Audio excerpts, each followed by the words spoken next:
आइए अब आजादी के बाद की भारत की स्थिति की चर्चा कर लेते हैं कि आजादी के बाद किन किन क्षेत्रों में समस्या थी और भारत सरकार ने उस समस्या को कैसे हल किया।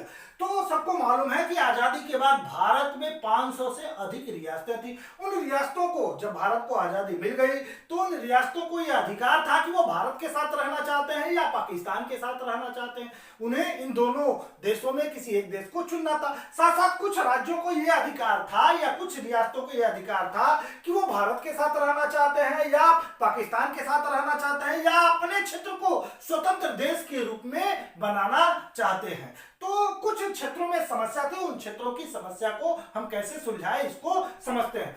तो पहले देखते हैं जम्मू कश्मीर। पहले क्या, जम्मू कश्मीर। जिस तरह भारत के सारे रियासतों का विलय, भारत के सारे रियासतों का भारत में विलय, बहुत सारे रियासत थे, 500 से अधिक रियासतें, इनका सबका विलय भारत में कैसे किया गया, एकीकरण के माध्यम से। और एकीकरण का माध्यम क्या था, विलय पत्र। क्या था, विलय पत्र। अर्थात भारत में जो भी शामिल हुए, रियासतें शामिल हुई, वो विलय पत्र के माध्यम से भारत में शामिल हो गए। इसी तरह जम्मू कश्मीर भी विलय पत्र के माध्यम से भारत में शामिल हुआ, लेकिन कुछ समस्या थी। जम्मू कश्मीर रियासत को या जम्मू कश्मीर राज्य को यह अधिकार था कि वो भारत के साथ रहना चाहते हैं। उनके पास यह विकल्प था कि वो भारत के साथ रहना चाहते हैं या पाकिस्तान के साथ रहना चाहते हैं या अपने क्षेत्र को स्वतंत्र राष्ट्र के रूप में स्थापित करना चाहते, अर्थात स्वतंत्र देश के रूप में स्थापित करना चाहते हैं, तो वो कर सकते हैं। इस निर्णय में यहाँ के राजा, जम्मू कश्मीर के राजा हरि सिंह, जम्मू कश्मीर के राजा थे हरि सिंह, और यह अभी निर्णय नहीं ले पा रहे थे कि हम भारत के साथ रहना चाहते हैं या पाकिस्तान के साथ रहना चाहते हैं या अपने क्षेत्र को स्वतंत्र देश के रूप में स्थापित करना है। अभी ये निर्णय नहीं ले पा रहे थे। वास्तव में ये चाह रहे थे कि अपना एक स्वतंत्र देश बन जाए, लेकिन अभी ये निर्णय नहीं ले पाए थे। तभी 22 अक्टूबर, कब, 22 अक्टूबर 1947 को, 22 अक्टूबर 1947 को पाकिस्तानी सेना ने, अर्थात पाकिस्तानी कबायली सेना ने, कह दिया गया कबायली लेकिन पाकिस्तानी सेना ही थी, पाकिस्तानी सेना ने या पाकिस्तानी कबायली सेना ने जम्मू कश्मीर पे आक्रमण कर दिया। किस पे आक्रमण कर दिया, जम्मू कश्मीर पे आक्रमण कर 22 अक्टूबर 1947 को।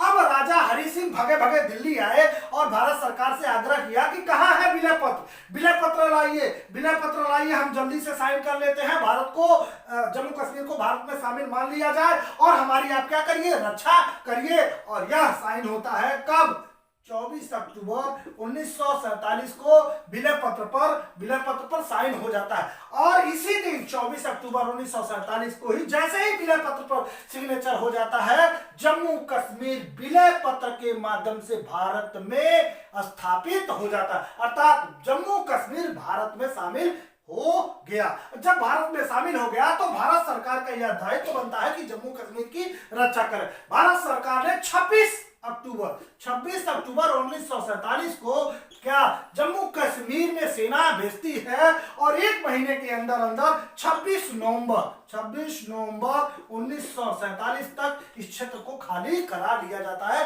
पाकिस्तानी सेनाओं को खदेड़कर या पाकिस्तानी कबायली सेना को खदेड़कर इस जम्मू कश्मीर क्षेत्र को क्या, खाली करा लिया जाता है। अर्थात जो भी है, जम्मू कश्मीर की समस्या को भारत सरकार ने कैसे, विलय पत्र के माध्यम से 1947 में सुलझा लिया। आगे हम जम्मू कश्मीर की चर्चा करेंगे।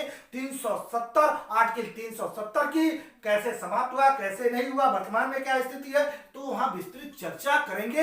यहां बस इतना जानना है कि जम्मू कश्मीर जो भारत में शामिल नहीं होना चाहता था, इस समस्या को, अर्थात जम्मू कश्मीर को विलय पत्र के माध्यम से हमने 1947 में शामिल कर लिया।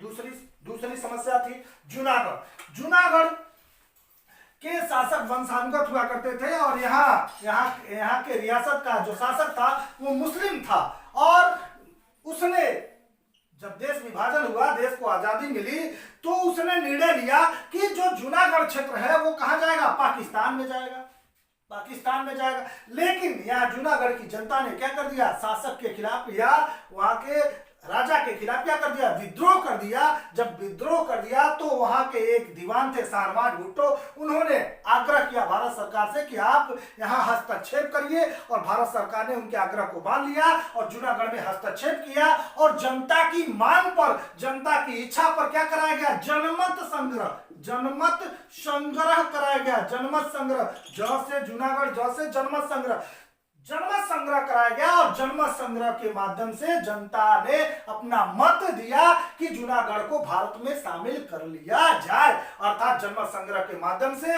1948 में जूनागढ़ को भारत में शामिल कर लिया गया। अर्थात जूनागढ़ की समस्या को हमने 1948 में कैसे सॉल्व किया, जनमत संग्रह के माध्यम से सॉल्व किया और जूनागढ़ को जनमत संग्रह के माध्यम से भारत में शामिल कर लिया गया। ये था 1947 में, ये रहा 1948 में। आते हैं हैदराबाद। हैदराबाद सबसे बड़ी रियासत थी, भारत की सबसे बड़ी रियासत हैदराबाद रियासत थी और यहाँ निजाम हुआ, राजा क्या कहा जाता था, निजाम, निजाम हुआ करते थे। निजाम भी अपने इस हैदराबाद रियासत को स्वतंत्र देश के रूप में स्थापित करना चाह रहे थे, लेकिन भारत सरकार ने सैनिक कार्रवाई की। क्या की, सैनिक कार्रवाई की, और उस सैनिक कार्रवाई का नाम था ऑपरेशन पोलो।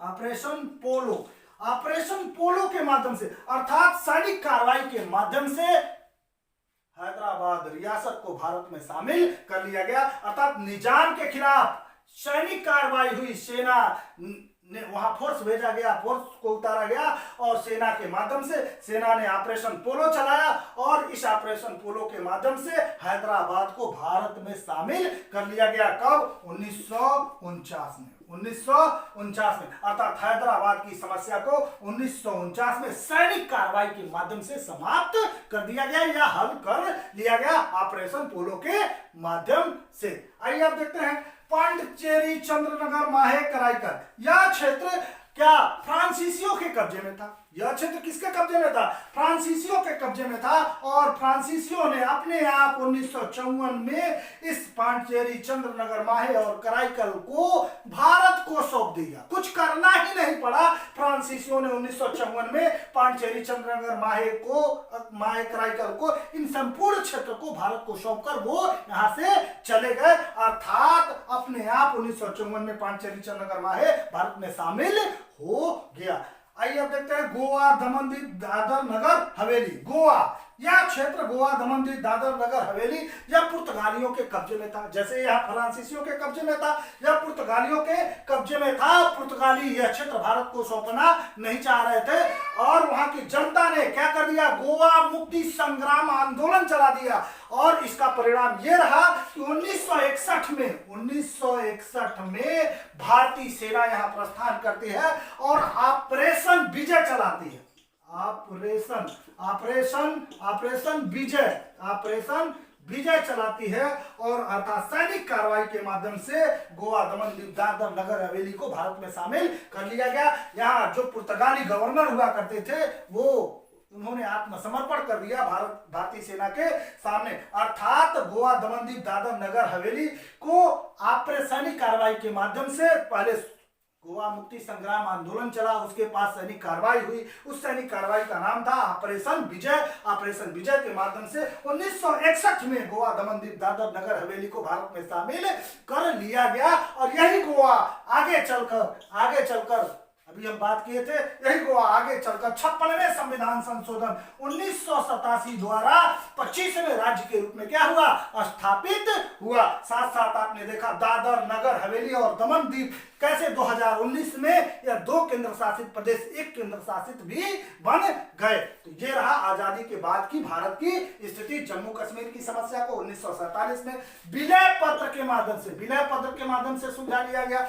जूनागढ़ की समस्या को 1948 में जनमत संग्रह के माध्यम से सुलझा लिया गया। हैदराबाद को 1949 में सैनिक कार्रवाई के माध्यम से, अर्थात उस सैनिक कार्रवाई का नाम था ऑपरेशन पोलो। पूछा जाता है कोई भी एग्जाम हो, छोटा मोटा हो या बड़ा एग्जाम हो, ऑपरेशन पोलो के माध्यम से या सैनिक कार्रवाई के माध्यम से हैदराबाद को भारत में शामिल कर लिया गया। पांडिचेरी, चंद्रनगर, माहे, कराईकल जैसे क्षेत्र जो फ्रांसीसियों के कब्जे में था, 1954 में फ्रांसीसियों ने भारत को सौंप दिया। साथ साथ गोवा, दमन दीव, दादर, नगर हवेली जो ऑपरेशन विजय सैनिक कार्रवाई की गई ऑपरेशन विजय के नाम से, और 1961 में इसे भारत में शामिल कर लिया गया। ये रहा आजादी के बाद के भारत की स्थिति। दोस्तों एक बार फिर मैं आग्रह करता हूं आपसे कि अगर ये लेक्चर या वीडियो अच्छा लगा हो तो लाइक और शेयर जरूर करें, चैनल को सब्सक्राइब करें, बेल आइकन को दबाएं जिससे लेटेस्ट वीडियो की जानकारी आपको मिल सके। अगले लेक्चर में हम संविधान के भाग 2 हमारे दो अर्थात संविधान के भाग 2 नागरिकता की चर्चा करेंगे। बहुत बहुत धन्यवाद।